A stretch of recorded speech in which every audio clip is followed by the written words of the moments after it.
भोरटेकमध्ये मध्यरात्री चोरट्यांचा धुमाकूळ, 3 घरांचे कुलूप फोडून रोकड आणि चांदीचे दागिने लंपास.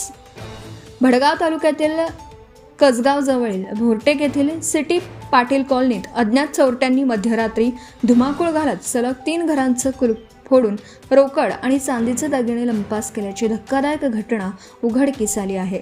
रविवारी सकाळी चोरीचा प्रकार समोर आल्यानंतर संपूर्ण परिसरात भीतीचं वातावरण निर्माण झालं असून नागरिकांमध्ये संतापाची लाट उसळली आहे.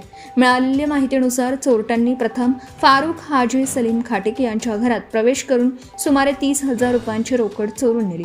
त्यानंतर त्यांनी भैया ऐकनाथ मिस्त्री फौजी यांच्या बंद घराचं कुलूप तोडून घरातील सामानाची उचकापाचक केली.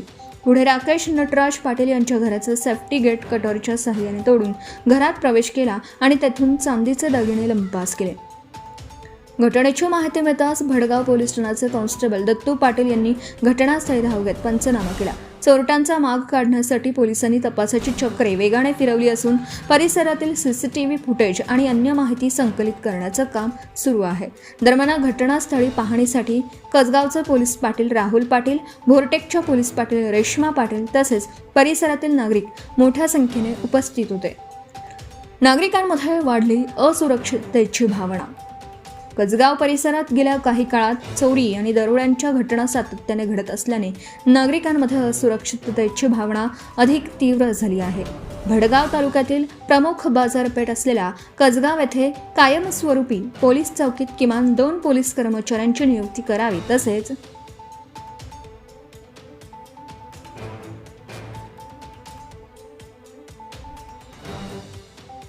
रात्रीच्या गस्तीमध्ये वाढ करून पोलीस बंदोबस्त अधिक मजबूत करावा अशी जोरदार मागणी नागरिकांकडून पुन्हा एकदा करण्यात आली आहे. लोकनायक न्यूजसाठी प्रतिनिधी अमीन पिंजारी, कसगाव तालुका, भडगाव जिल्हा, जळगाव. लोकनायक न्यूज.